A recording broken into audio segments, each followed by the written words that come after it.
샬롬. 요즘은 참 하나님의 평안이 필요한 것 같습니다. 하나님의 평안이 각 가정마다 가득하길 간절히 기도하며 소망합니다. 자, 오늘은 예레미야 18장 1절에서 12절 말씀을 함께 나누겠습니다. 18장 말씀은 하나님께서 예레미야를 토기장의 집으로 보내시죠. 그곳에서 교훈을 주시는 내용을 담고 있습니다. 자, 토기장이는 자신이 원하는 그릇을 만들 수 있습니다. 그의 의지대로 만들 수 있어요. 그가 어떤 그릇을 만들든지 그 누구도 그에게 뭐라고 할 수 없습니다. 이처럼 하나님께서 백성들을 원하시는 모습대로 세우시고 만들어 가시는 것이죠. 하나님의 절대 주권을 말하는 것입니다. 자, 2절을 볼까요? 토기장의 집으로 가라고 하나님은 말씀하시죠. 이곳은 토기를 만드는 곳입니다. 토기를 잘 만들기 위해서는 물이 필요했기 때문에 계곡이 있는 곳에 그 토기장이의 집이 있었습니다. 좋은 흙과 물이 있는 곳에 이 집이 세워져 있었죠. 예레미야는 이곳에 도착해서 보니 농로로 일을 한다고 말씀을 하네요. 농로는 두 바퀴를 의미합니다. 토기를 빚을 때 사용하는 도구이죠.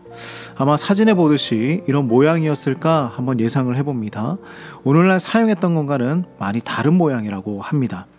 자, 이렇게 예레미야가 가서 보니 토기장이가 진흙으로 그릇을 만들고 있었는데 이 그릇이 찌그러지자 그 진흙으로 자신의 마음대로 다시 다른 그릇을 만드는 것입니다.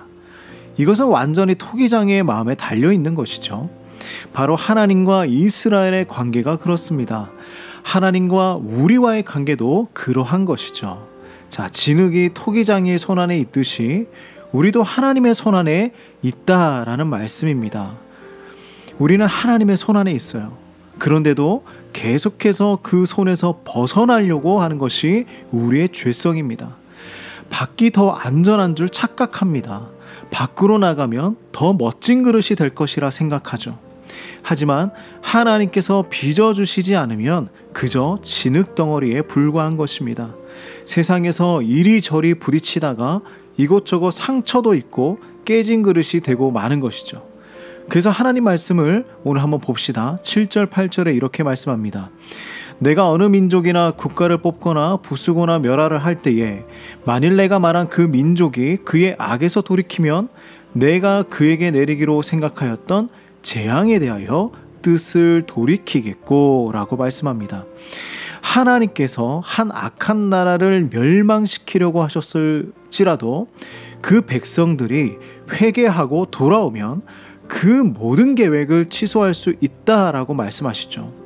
우리는 이 말씀을 통해서 하나님께서 범죄한 우리들을 회개시키기 위해서 얼마나 크신 자비를 베푸시고 계시는지 우리는 발견할 수 있습니다.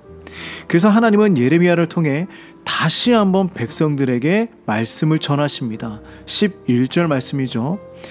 그러므로 이제 너는 유다 사람들과 예루살렘 주민들에게 말하여 이르기를 여호와의 말씀에 보라, 내가 너희에게 재앙을 내리며 계책을 세워 너희를 치려 하노니 너희는 각기 악한 길에서 돌이키며 너희의 길과 행위를 아름답게 하라 하셨다. 이렇게 말씀하십니다.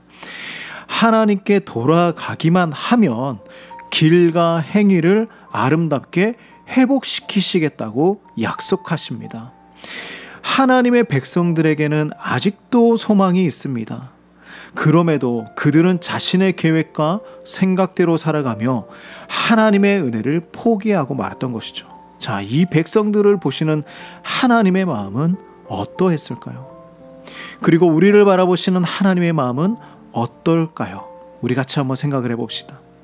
우리 모두가 오늘 하루 동안 토기장이이신 그 하나님의 손에 나의 삶을 내어 맡기는 그러한 하루가 되기를 간절히 소망합니다. 기도하겠습니다.